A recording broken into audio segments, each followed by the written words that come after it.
How to Make America Utopia, Take Away the Economy from Those Who Rigged It. As I See It, Class Warfare, The Only Resort to Right-Wing Doom. It's Worth It, How to Talk to Your Right-Wing Relatives, Friends, and Neighbors, and other books written by Egberto Willis.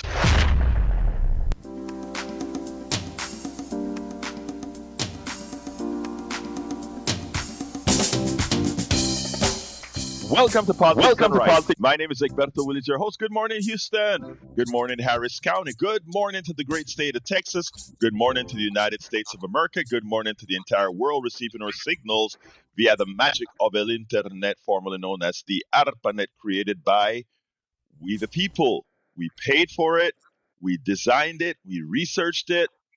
And then, of course, as usual, after the threat of losses were taken out, after it was proven to be viable, it was then parasitically taken by the plutocracy, the corporatocracy, the oligarchy. Folks, we got a lot to talk about today, but without further ado, let's take it to the studio with El Señor Jacques Van Bever and the one and only, the voice, Mayana. Good morning, Miana. How are you? I'm good. How you doing, Jack? I'm good. How's it going, Egberto? All's good, but we got a lot to talk about. How you guys doing, man? We're great. So far, so good. I had a good drive. I'm like, okay, I'm ready. I love to hear that. I feel good being back. We feel so happy that the voice is back. Absolutely. Talk to me, guys. All right. This episode confronts the widening gap between political power and lived reality as House Republicans gamble with millions of lives by refusing to protect ACA Affordable Care Act tax credits. The Trump administration escalates reckless foreign policy towards Venezuela while simultaneously insisting that the economy is strong despite widespread pain. Together, these stories reveal a governing philosophy that prioritizes ideologically power and narrative control over human well-being, peace, and affordability. And your first talking point is House GOP leadership knowingly leaves for recess while the Affordable Care Act tax credits expires, guaranteeing massive premium hikes. So what they're saying is they don't care about the people. They don't care how much they want to pay. This is a one of the tenets of neoliberal economics that the government should not support the people in any way because it distorts the market. In theory, that's why they're saying their economy is good, but people are out there suffering. Yes, they are, and that is so true, and we're going to talk about that.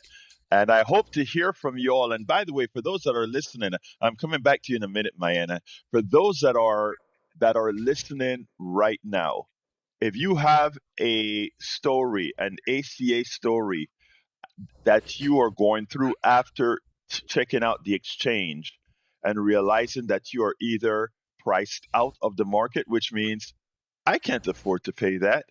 I'm not going to do this. I'll just stay without insurance. I'm not going to spend $2,000 something a month and give $24,000 to an insurance company, even as I then have a $6,000 to $10,000 deductible. That is a potential $34,000 out of my pocket before anything. If any of you out there have any issues with ACA, I would love to hear from you. You know who needs to hear from you? Your brothers and sisters around the country. They need to hear your stories. We don't listen in facts and numbers often. We listen in how stories materially affect people, how it actually makes your life difficult, or if they're doing a good job, how it makes your life good. Folks, America has a problem. We suffer in silence, and in suffering in silence, we are not then able to work collectively. I want to hear from you. Come on in, Mayana. Hello? Okay. Yeah. Yes, yeah. I'm sorry. I was just trying to I was thinking more like when I hear the show, I usually have something more to, put in as you start getting into the subject, you know. Well, So let's I'm get kind into of the like waiting subject. for you to do No, that well, so well, that, well, at the well, end I let's. can like build. Yeah. Well, we're going to get into the subject right now. Welcome aboard, LBW, La Profesora, the most important profession in the country, in the world, bar none. In fact, it's interesting because yesterday when I read the piece, I've been on this thing trying to educate Americans on the importance of teachers, professors, those who move knowledge forward. After a certain caller called yesterday, I know this person was a teacher, and I got their number and I called them directly and I said, "You're a teacher, right?" And I wanted to make that person know that teachers, remember, don't play teachers cheap. Don't the first people that should be on our line of defense when we're talking about who deserves, etc., are our teachers, our professors, or those that are moving knowledge forward. And I read a piece that I wrote, I think 12 or 13 years ago, where I should have been from the time I've been writing, from the time I've been blogging. I've been trying to point that out. So welcome aboard, LBW, La Profesora. Welcome aboard, Uju. Great to see you here early, Uju. MXXS, welcome aboard. Lynette, ¿cómo estás? Christian McCafferty. Is that, yeah, McFerty. Let's see. We have Dr. Mary M. Marshall. We got Historian. Welcome aboard, folks. And of course, from Atlanta, Georgia, Lisa Blair. We have in the middle of, or not in the middle, in the Caribbean Sea off the coast of Venezuela, a fleet of United States ships with airplanes and helicopters and missiles and bombs. And every few days, we're killing, assassinating boats leaving Venezuela that we tell the American people that these are drug runners coming to the United States.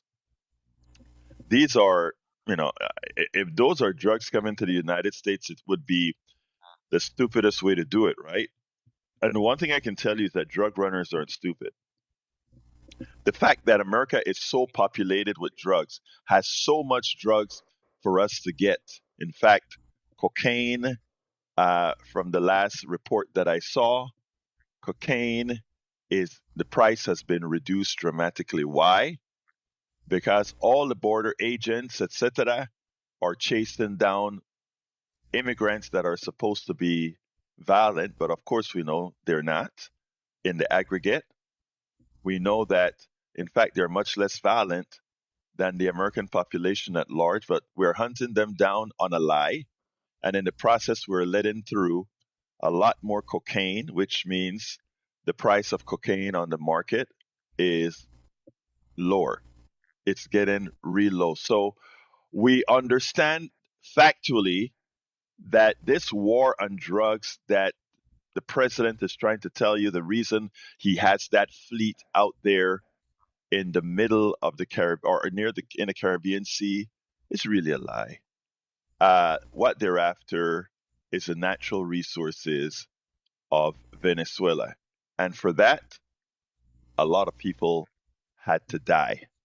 Innocent people had to die, and for that, a whole lot more drugs are coming into the country.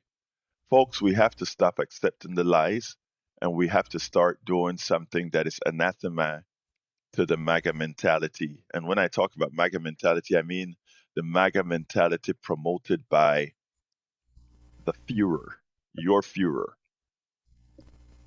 We have to start pretty much realizing that what the president is doing is a colossal failure. While I didn't have this on the report for this morning, on the guide for this morning, I do want to start the program by playing from a conservative who actually points out the colossal failure that is what's going on, and then we'll move on from there. So let's get busy with that, and we'll be right back. The Donald Trump's war in off of Venezuela. I notice I'm calling it a war off Venezuela because I think he would like people to believe that.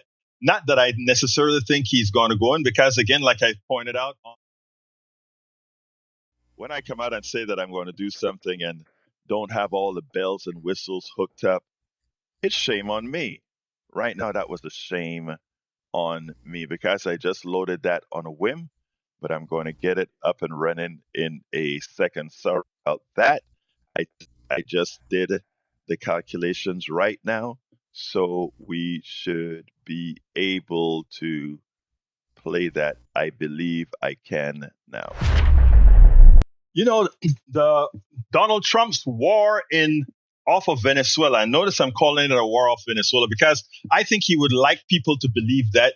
Not that I necessarily think he's going to go in, because again, like I pointed out on my program this morning at KPFT, I think going into Venezuela would make Vietnam look like a joke, because again, Latin Americans and people with the Bolivarian Revolution are not going to be quite happy if we start to get boots on the ground. And if he tries a bombing operation, there's going to be hell to be paid in Venezuela. But again, for those who are buying the crap that the Trump administration is pointing out as to why they're down there, I want you to listen to David Frum from The Atlantic and listen to what he has to say about the results of what Trump is doing down below.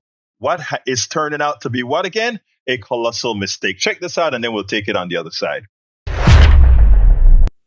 I imagine that most Americans would say, if the Trump administration were successfully keeping drugs off American shores, even if they're using rough methods, even if they're breaking laws, maybe that's a price worth paying to keep drugs away from American shores. So I think it needs to be pounded home what a colossal failure and farce this policy is, and how completely irrelevant it is to any real American drug problem, and how much this is all about the TV cameras. Prices have been up during the Trump years. There's one price Donald Trump has successfully brought down, and that is the price of cocaine. The Wall Street Journal reports in September that cocaine prices have fallen dramatically in this year, 2025. If an interdiction, interdiction is a policy where there's a very easy measure to tell whether it's working. If you're successfully interdicting drugs, the price goes up. If you're not successfully interdicting drugs, the price goes down. And the price has been going down, down, down. And why is it going down? Because there's a huge increase in cocaine production in Colombia, a country that used to be a close ally of the United States, but that Donald Trump has alienated. Donald Trump sent people back in chains to Colombia. He's threatened sanctions. He's threatened military action against Colombia. Colombia has a president who's a little difficult to deal with, no question. But this former ally has been pushed away, so they're not cooperating. And most of the cocaine that comes from Colombia to the United States goes through Ecuador, up the Pacific coast, bypassing the Caribbean entirely. That's not to say that no cocaine comes through the Caribbean. Some does. But if you were serious about this problem, you would cooperate with Colombia. There's going to be a new president next year who will be easier to deal with. Cooperate with Colombia, crack down on production in Colombia, and monitor the Pacific coastline of South America and the United States. This is a show for TV cameras. And Hegseth, who produced the show, he should be. This whole question of who gave the orders. His name's on. He's in charge. He's always strutting about and doing these performances about what a commanding figure he is. And then when there's trouble, he doesn't know how long he spent. He doesn't know what he did. All he knows is it's somebody else's fault. What a punk.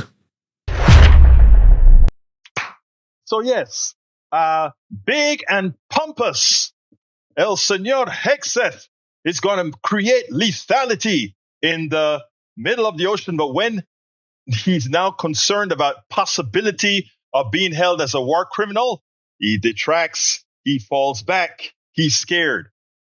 But again, it's about the policy. And what the American government under the auspices of Donald Trump is doing is simply not only an act of incompetence, but it's something that will come back to bite us. We're wasting so much money. God knows how many billions of dollars it costs to keep that carrier there, to keep those operations going, to killing those people that ultimately are going to come to court and win, as we realize that we've not killed a lot of narco terrorists. whatever they want to call them, but that we've killed quite a few innocent people. And you know what? In the long run, we're going to pay for that. Now, God forbid that these other countries start looking at the United States and their exportation of weapons of war to their countries. Because remember, these weapons are made many a times by Americans. What happens when they start to follow the same policies that we follow to interject that which is coming from outside to harm us? If Donald Trump really wanted to solve a drug problem, they would make America more livable. They will ensure that people won't solve their pain by covering it with drugs, alcohol, and other controlled substances. It is not a supply problem. It's a demand problem. And the demand is there because we have a country where people are in pain. A country where people are in pain. And by the way, in that piece, I also said, God knows how much it costs to keep that fleet over there. Just the operational costs alone, it's about $300 million a month. That doesn't include the bombs. That doesn't include the capital that doesn't include a whole lot. Baseline, $300 million a month. Just think about that. I'm going to talk a little bit about some other stuff, but let's go ahead and get Donald in, who's on the line. And before I bring Donald, hey guys, if you are on the ACA, the sign up time is gone. But if you looked at what your rates had increased to, and you decided to throw your hands up and say, I can't afford this, and you're listening to me right now, and you have the wherewithal to do so, please give me a call. Let's go to Donald. Come on in, Donaldo. Good morning. This is for Manana. Yes, sir. Last week or the week before last, she said that she had to disarm someone. You know, hand-to-hand combat, disarming someone's one of the most dangerous situations you can put yourself in. You need to get a side piece or a handgun or get them at a distance. You shouldn't try to disarm someone. And I was just wondering how the outcome was when she disarmed someone. I didn't understand what that was. Who are we talking about here? From the piece that I just did? No. From Miana from a week or so ago. She just got back. She said she had to disarm someone. I was just wondering what the situation was. Okay. I don't know what this situation is, but I guess Diana is going to have to tell us what this situation about disarming somebody had to be. When I said disarm someone, I was actually talking about verbally, like Yeah. they were upset and they were angry, and I had to get I needed something from this person, and I had to figure out how to persuade them without it going in a different direction, and that's what I meant by disarm them. She was speaking figuratively, Donald. Figuratively, Donald. Figuratively. What else you got for me, Donald? That's how we keep the lines of communication open. Amen. You don't resort to violence. Amen. That's it. Amen. Amen. Thank you, brother. Thank you, brother. All right. Look, Jacqueline, you too, my brother. Jacqueline Campisi is in the house, another professora in here with us today. Eric from Kingwood, Atascocita, as well as Margaret Ryan from Eastern Washington State. We have people from every corner of the country, included as well as in the middle of the country. Harry Denson from Missouri City, Texas. Lady Bearcat from Austin, Texas. Welcome aboard, brothers and sisters. Welcome aboard. All right. Let me just tell you something. I wish I would hear from folks on the ACA. I get the emails about the ACA, but folks, remember, I always talk about Americans suffering in silence. If every single American understood the tribulations that if they drive down their streets and look at every house and understand that likely every third house that they look at will be having insurance issues. If you drive down your street, every 6 out of every 10 homes, meaning 1, 2, 3, 4, 5, 6, they are all a paycheck away from disaster. 1, 2, 3, 4, they are not. Most people in your neighborhood, I'm talking the average neighborhood now, okay, are going through what we call páramo. I remember driving through our neighborhood a few times and started seeing all these for sale signs up, and also seeing different, moving trucks, etc. I remember seeing homes that just look not lived in, but none of us really know what's going on because, like I said, we as Americans have learned a false thing called individualism, rugged individualism. That is on purpose, that is by design. If we don't know each other's pain, you know what we do? We suffer in silence and we are unable then to work collectively to solve the problems. That is what Republicans are counting on as the ACA subsidies expire. They're gambling with the lives of at least 6% of Americans. They're gambling on your lives. But they're also counting on all those people who decided, I can't afford, I can't afford. Let me just say what, before I finish this, because y'all come first. This hurts. Let me just say what Lynette says. Egberto, I can't really talk about our lack of coverage right now. It's too raw. That's what I'm talking about. It's too raw. Many people that are going through páramo right now, many people that are going through that pain right now. It is like, I can't talk about it right now. I can't handle it right now. And that's understood. But that's what we learned in America. We learned that is individual.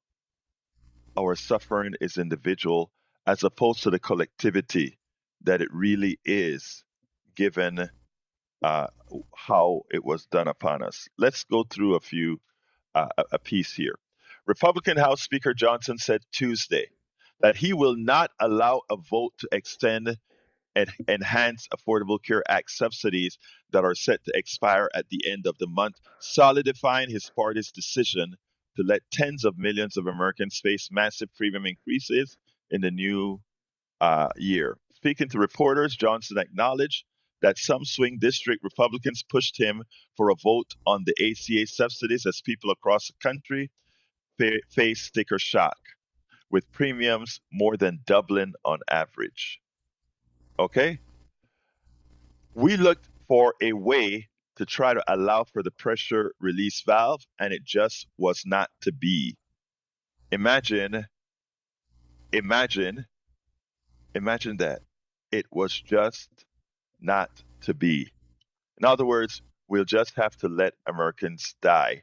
There were a couple of Congress people on TV last night that said the blood is on the hands of Republican politicians because next year we will have even more dead people from our healthcare crisis. This is not hyperbole, folks. This is reality. Johnson's comments, which sparked angry backlash from some of his GOP colleagues, came less than a week after Senate Republicans voted down a Democratic measure that would have extended enhanced ACA subsidies for 3 years. Representative Mike Lawler called Johnson's obstruction, this is a Republican, of a subsidy vote BS and political malpractice. Around 22 million Americans received the subsidies, which were first put in place in 2021 amid the COVID-19 epidemic. A survey released earlier this month by the health policy group Kaiser Foundation found that 25% of ACA marketplace enrollees would very likely go without insurance if their monthly insurance premiums doubled. And guess what? Guess what? The average increase in the price of the ACA is 114%, which means it is more than doubled.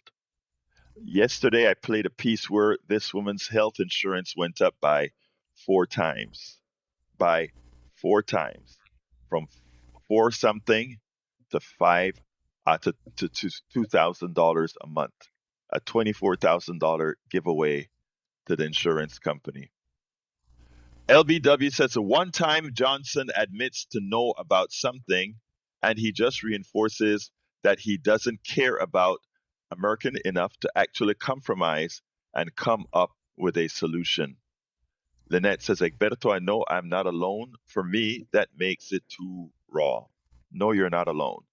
You're absolutely not alone.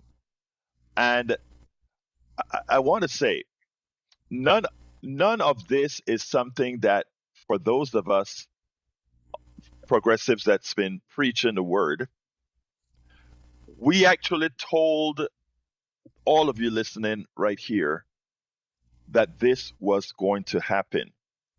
You cannot remove over $1 trillion out of Medicaid, 500 million out of 500 billion out of Medicare, because a lot of people don't tell you this, that even though they did not directly cut Medicare, because of the laws that were passed over 10 years ago, Medicare, whenever the budget reaches a certain number ahead of the deficit, I can't remember what it's called right now, but automatically Medicare also gets on the chopping block. They didn't have to do a vote for that. Medicare just went on the chopping block because the deficit became so large. Now, here's the kicker. To give subsidies would cost $35 billion a year. I want to show you the mentality that we have with the Republican orthodoxy, the neoliberal orthodoxy as well. The subsidies cost $35 billion a year. We are collecting more than that in the tariffs, not from the foreign companies, but all of you Americans that go into Walmart and shop, all of you that buy a banana, all of you that buy a coconut, all of you that buy an avocado are paying extra. All of you are paying more money because of tariffs. And that, by the way, that's called inflation. But that money goes directly into the coffers of the United States government. And how much? And let me put that up, because I forgot to put that out. How much is collected in tariffs? In tariffs every month, or I should say every year, because I want to show you the evil within the administration. You are paying an extra tax right now, and that extra tax is equivalent to between $240 and $300 billion a year in tariffs. Okay? I want you guys to understand what I'm saying here.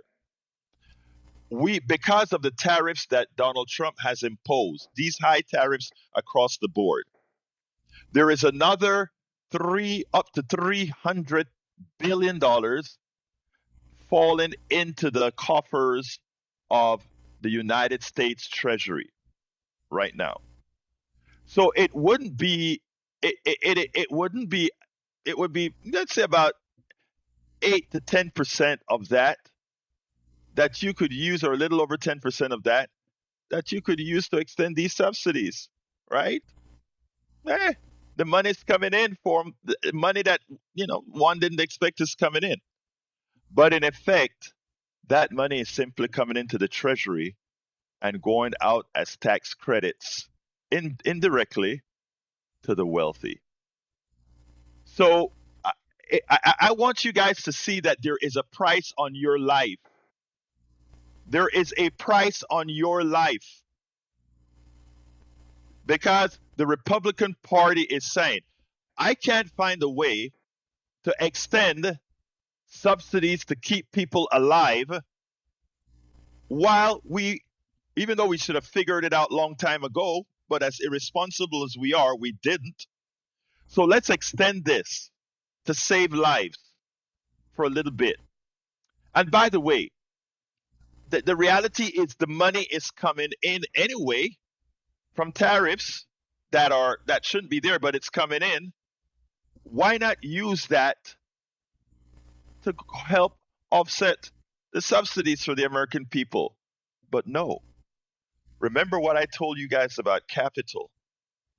There's no humanity at all. No humanity. It is about ideology, and an ideology that kills. The money is there, but it simply will not go into the coffers. Because we like Argentina's Milei, the president of Argentina, who is attempting right-wing orthodoxy in Argentina. No more pedal. I mean, so they're doing this right-wing policies in Argentina. So we like them. So now, in order to prop up that government, we are sending indirectly up to $40 billion this year. What did it cost to extend the subsidies again to the American people? $35 billion. We're giving Argentina $40 billion. Guess what? And in the process, Argentina has taken our soybean market because instead of the Chinese buying our soybeans, they're now buying it from Argentina. You remember some packing places that were closed around the country, destroying 33,000 jobs in a city of 11,000 people, even though they wouldn't admit it indirectly, because we're going to be buying more meat from abroad. A lot of the packing plants here, we don't have to do that much packing here. It's coming from overseas. Folks, this is not accidental. These are Donald Trump's policies that are materially affecting you. If you are a farmer, it affects you more than anybody else. Let me throw this back onto the screen. On the screen, you'll see that map. That is where the ACA subsidies will affect the most. I told you this yesterday, and I must repeat it for the folks that didn't listen yesterday.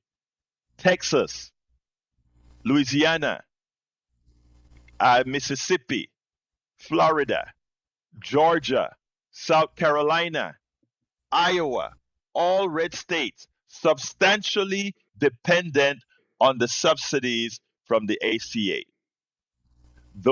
Louisiana, where the speaker is from, and he says, "Oh, sorry, can't help you." See, they don't care about you. They don't care about you. The rich people that got when the big beautiful bill passed, and we gave $1 trillion, over $1 trillion we gave to the wealthy. We didn't call that parasitic, but the mainstream media should have done that. And then probably less people would be calling me to say, "Berta, don't use the word parasite." It is. We're talking about parasites here. Let's have a quick listen to our beautiful Betty. Come on in, Betty.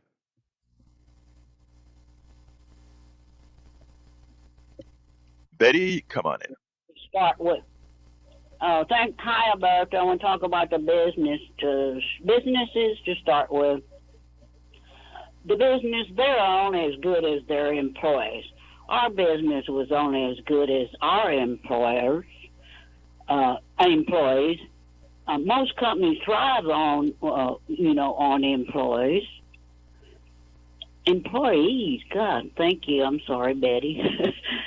That takes, they take the time to do it right. Trump claims to be a businessman. Look who he has working for him. They know nothing about taking the time to do it right. Under Trump, they are nibbling nits, nitwits, trying to, little by little, take what's inside us. Morals, reputation, our castle. Trump is swinging his ugly stick to our red, white, and blue to do the ugly to other countries. Look around, and what I'm going to pay on my insurance through Social Security will be $202 out of my Social Security. I don't feel it. Love y'all. Love you, Betty. Thank you for your commentary. We also have in the chat Jane B in North Carolina says her rates more than doubled. So we have Lynette with double her rates. We have NC with double her rates. We talk about building your wealth, right? We have a society here that, and I want y'all to understand this, right?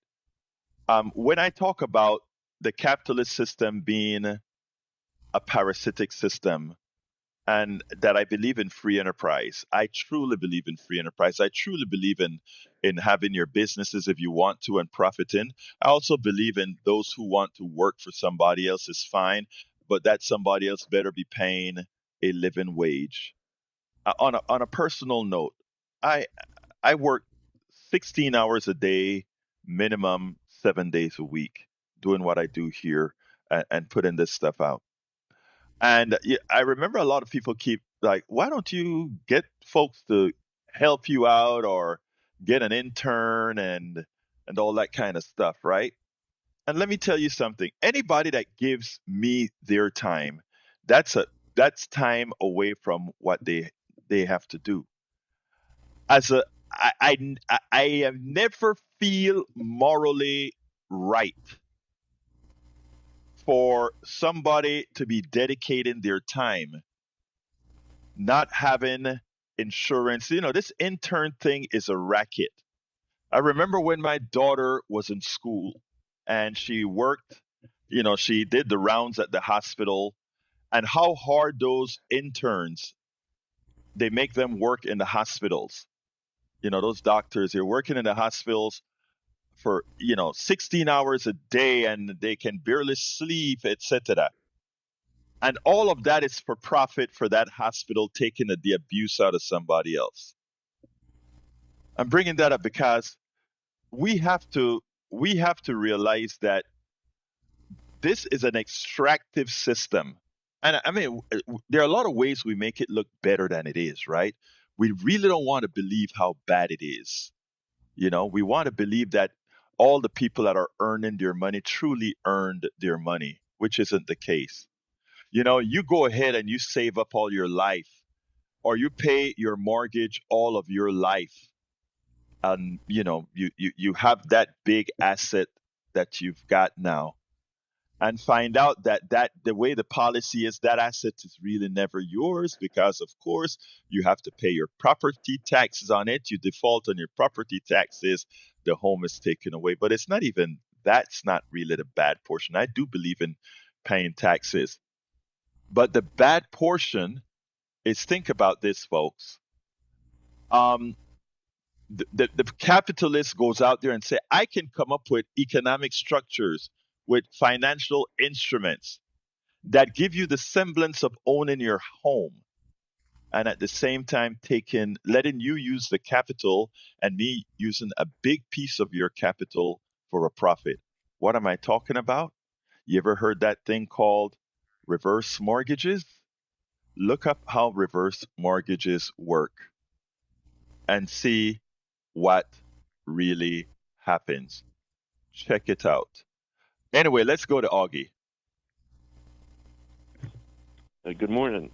You said something about calling about medical care Yes, sir. we get. In the 50s, my mom was a emergency room nurse in San Antonio at Santa Rosa Hospital, and it was run by nuns. And when I was little, when I got hurt on her shift. And my dad said, let's go see Mom. And we go downtown, and there was no patients in there. And I walk in the door, and my mom said, well, what happened now? And they took care of me. And that was in the 50s. And she also volunteered at a community hospital in a poor neighborhood, community clinic. That meant poor people got free medical care. They didn't have to worry about insurance. And then in the 70s, I got married, and my wife was a surgical tech. And we went to this church near a medical university in San Antonio. And we had a lot of medical students there and doctors in there. And every 3 months, they would go to Mexico on a medical mission trip. And one time, and my wife went there with the doctors on the medical mission trips. And she invited me to go one time, but I thought, I don't know anything about medical care, dental care, or anything. But I went as a translator. And and every time they went to a different state in Mexico. And the lines were great. When we went to southern Mexico near Guatemala in the jungles. And people came in on foot, on horseback, and ox cart for medical care. And the bad thing was on the last day, on the last hour, we had to cut them off. And there was still a line of people wanting medical care. Well, and if you want to hear horror stories, you should have heard the Senate hearings for the Affordable Care Act. When Obama passed it, Americans from all over the country were telling how horrible American medical care was. In the 90s, well, recently, I was taking care of a World War II vet. I was a caregiver, and I took him to emergency room, Memorial Hospital on Gessner, across from Memorial City Mall. Emergency room was packed, and so it was so packed, the security guard had to kick everybody out that wasn't a patient. If you went with a patient, you had to step outside because the emergency room was so full. But I told him I couldn't leave. I was a caregiver for this 99-year-old World War II vet, so he let me stay. And then they sent him to ICU, and there wasn't any room for him there. He had to stay outside the hall and sleep out there on a gurney. But medical care has gone bad. But also talking about Venezuela, they're killing civilians. They're not terrorists or soldiers. One of the first ones they killed was a fisherman, and the fisherman was going there because he couldn't make money because of the embargo on Venezuela that the United States put on it. So it was his boat, his fishing boat, that they bombed it, and they killed him. His wife was crying. I said, "What happened to my husband, a fisherman? He went out and never came back." Yep. Let me tell. That's what's I got to. now. I got to go, Augie. But here's the thing. You're so right. First of all, we like to complain. If we went to Medicare for all, there'd be lines. That's not true. We'd actually have real health care. But they always like to bring up Canada and wait in lines. I don't know of anybody now who have HMOs, etc., who don't wait for service. Thank you very much, Augie, for that. And let's go to my brother. Let's go to Rad Ridge. Come on, Rad. Hello, Egberto. Talk Can to you hear me, me? my brother. Yes, I can. Yeah, I appreciate all you do. I just got to bring attention to a sign I saw yesterday in front of the John Cornyn's Houston office protest every Tuesday from 11:30 to 1. And the sign said, and I had took a picture of it, but for some reason I can't send it out to you, but it said, "Can't spell hatred, HATRED, without red hat." Oh boy, that says it all. That nailed said it. Just that. I mean, that nailed. Who thinks about some of this stuff, man? Wow, I we love got that. some great people. We got some, yeah, I do too. In fact, I'm going to make a bigger sign that says that too. But yeah, Take a picture and send it to me. And by the way, it was great meeting you out there in Montgomery County, buddy. my pleasure. Okay, have a good one. I'll talk to you soon. Have a good one, brother. Peace. Yeah, let's see.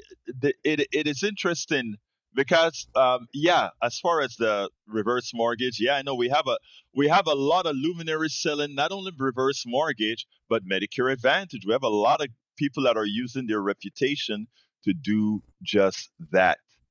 And we have a star reporter here from on the Houston channels that's doing it. And I sent him a tweet and told him he should be ashamed of himself. Very popular newscaster out here, retired now, but now selling, being a steal for Medicare Advantage. But yeah, that stuff as well as what I said, they find a way to take everything that you've earned, right? You build up all your life, and later on in life you get sick, and you start, and when insurance doesn't pay, somehow they want to take your assets. It's a it is all a racket, from reverse mortgages to Medicare Advantage. All of these things ultimately is to disempower the middle class. And the thing about it is done so abstractly. I always call capitalism the abstraction of evil because you don't see it happening. It has a nice facade. You have all those beautiful buildings downtown that you built, that this great system built, but most of us can't go into those buildings.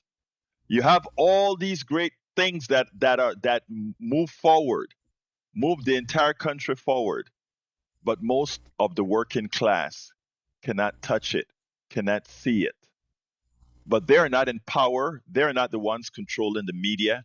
They're not the evangelicals that are bought off, that tells you this is the way things should be. Abide. They are not those folks. I mean, we whenever we begin to critically think in mass, we will elect the people that will give us the policies that we know is what America wants, needs, and would strive from. I'm writing another version of my book, How to Make America Utopia, one that I hope to do for 26, because I'm telling you something, guys. It is not hard. It is not hard, and the rich won't be unrich. They just won't be obscenely rich, because first of all, they didn't earn it. That obscene rich was not earned, and secondly, uh, the the particular policies that allowed them to get rich was at the detriment to most. Come on in, Johnny. In the pub, hello. Yes, you're here, Johnny. In the public interest, the name of the huckster who used to be with ABC local, his name is Art Rascone, not to be confused with Jamie Rascal. Two different rascals. Local rascal, he sold his soul. The second one, he almost lost his soul to cancer. Yeah, let me just say this. You see, I I find it I find it even more obscene when guys like that do it, right? Because they know better. He reported the news for a very Yes. long time. They have to know better. Hello. They know the tribulations that Americans are going through, and still they'll do it. When we have Fire. Tom Selleck, when you have Tom Selleck selling reverse mortgages, knowing who are the people Yeah. that are going to take advantage of the reverse mortgage and leave nothing to their descendants, it's shameful. Continue, brother. Look at Sheriff Fryer. She's an old lady, old mad cat lady on AM hate radio now. She knows better. She was supposedly a news anchor on Channel 13 for all those years with that big, broad smile, which I never trusted. When you're always smiling, there's something devious about that. That's not human. It's not natural. I didn't know Sheriff Fryer You know, was it on turned out. hate radio. Yeah, she's on 740 KTRH 740 AM. She's angry all the time. See, I'm angry, but I'm righteously angry. What has she got to be angry about? She's Yeah. got a great life, I think, right? She's put in her time. She saved her dime, and now she's angry. Why is she angry at you and me for? What did we do? Well, you remember I told you that when you reach a certain wealth, it becomes a disease, right? I mean, if I let me be frank. If I could never. There's no amount of money that I could make that would make me wealthy, and the reason why is as I made it in this current corrupt system, I would be throwing it right back out. You know, what are you going to do with it, right? It's ridiculous. What is Musk going to do with anything that he has over $500 million? He can't spend it.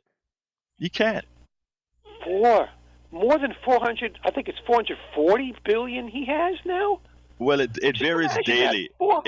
It goes up and down by billions every day. Just think about that. It goes up and down by billions every Oh, day. you know what we could do with $1 million at KPFT? And this Oh yeah. rascal got $400 billion. Donald Trump, $1.6 billion his first 4 years in the White House. The man who said, "I'm wealthy, I'm going to work for free." He didn't work, and he wasn't for free. Another Right. rascal in the White House. We got surrounded by rascals. Absolutely so. Anything else, John, Oh, before I move on? We have a couple more subjects no. that I need to squeeze into 3 minutes. I'm just going to thank God that you exist. Oh, You and you everybody you who at just touched my KPFT. heart. You just touched my heart. Thank you, brother. You have a wonderful rest Touch of your day. mine, and I hope that I can touch neighbors. I hope you can touch my neighbors through you. Did Well, I say that right? I don't know. yeah, you I'm said that happy. right. Let me just say this. All of us, like I tell people, if we all talk to each other, I know some give me hell from meeting one of our MAGA folks for coffee as well as with Oh, our Mr. Bryan. as well yeah, but I mean, we do that coffee thing a lot. Now, here's the thing, right? The thing about it By the is, way, what's he mad about? Why is he so mad? He again, gets paid good, right? He it's said he not. got a nice bonus. Yeah, but here's the thing. What's You, he you mad have to about? you have to understand this, right? You have to keep people in the state of fear and being upset if you don't want them to think critically. And that's why I mean, he's mad at things that he shouldn't be mad at, and he's not Yes. mad at things that he should be mad at. I mean, it is amazing. And Yes. that doesn't only go for him. That goes for a lot of us, right? And we have Reverse to mortgage and hate. right. We need to be cognizant of the things that we should really be mad at and that we are not. Whenever you go into a store and you see the prices on certain things, the reason that you should be mad is not because of the prices, but because of what got them there. But anyway, let's talk another time, Johnny. Thank you for being here. And I'm curious as to where those mice came from in the Walmart down in Houston somewhere. Did you see that on the local news last night? No, I didn't, but I saw the mice inside of the drug room in where they keep the drug as evidence at the police station. I mean, those were some high rats, man. Let's have him join that high rat that's in the White House. Doing Yeah. coke or whatever he does. Keep Have a going. good one, buddy. Thank you, Oh Johnny. my God. Goodbye. All right, look, guys. One quick thing here. I spoke about the Republicans gambling with the lives of people. I'll be more blunt. Uh, this is these policies are killing many of us. That's murder, in my opinion. Glenn says Brian is mad because he is brainwashed into thinking if you talk about the collective socialism, you hate America. He thinks me and Egberto hate America. Far from that. We love America. LBW says, bye, y'all. Speaking of insurance, we're lucky to have employer sponsored insurance, but our out of pocket max is 14,000 on our teacher plan. Headed to the hospital this morning for my daughter's very expensive tonsillectomy. You give your daughter a big hug for me, LBW, and tell her that the PDR posse is looking out for her. Anyway, folks, the other subject that I wanted to talk about was we have to call our Congress people to tell them to stop this false war. Donald Trump has placed a not an embargo, but a blockade on Venezuela's oil, and they put a blockade, sort of, in their airspace. That is a declaration of war, not in words, but in action. That's a declaration of war. That is something reserved for Congress. We ought to remind our Congress people that they need to neuter this thug, this criminal, as soon as possible. Let me throw it to the studio in a few seconds. So let's make sure, folks, call your congressperson and tell them, rein in this madman before he puts more of our lives in danger. Studio. I'm not sure if it's because I'm like more politically aware, but the propagated narrative by Trump and his regime about fighting this drug war in America. However, let me see. Like right now, what he's actually doing is setting up a coup, Yeah. to gain control of like their resources with Maria Machado in Yeah. the cut. Yeah. She's like waiting in the cut to come into power. But however, like this time, Trump's dismantling of our government and occupying our city and putting military, on our city, ICE, like has removed the facade for the world now. So like what he's propagating is like not really working. And countries are getting together to not use the American dollar, to weaken the American dollar, So whatever happens with Venezuela, like I doubt like immigrants will be coming from Venezuela to take refuge in America, because America will no longer be the place where immigrants come to take There refuge. you go. There you go. So MAGA won't have to complain about it, because that's what usually happens when these kind of things happen. Absolutely. We're shooting ourselves in the foot. Anything that you need to say real quick, Jack? He's good. All right. Anyway, He's folks, he's good. Anyway, folks, look, first of all, the rest of the program, politicsdoneright.com/newsletter, politicsdoneright.com/newsletter. You can reach me directly at kpft@politicsdoneright.com. Love you all, and I mean all of you. My name is Egberto Willis. This is Politics Done Right. And you guys know how this baby, I am what? Out!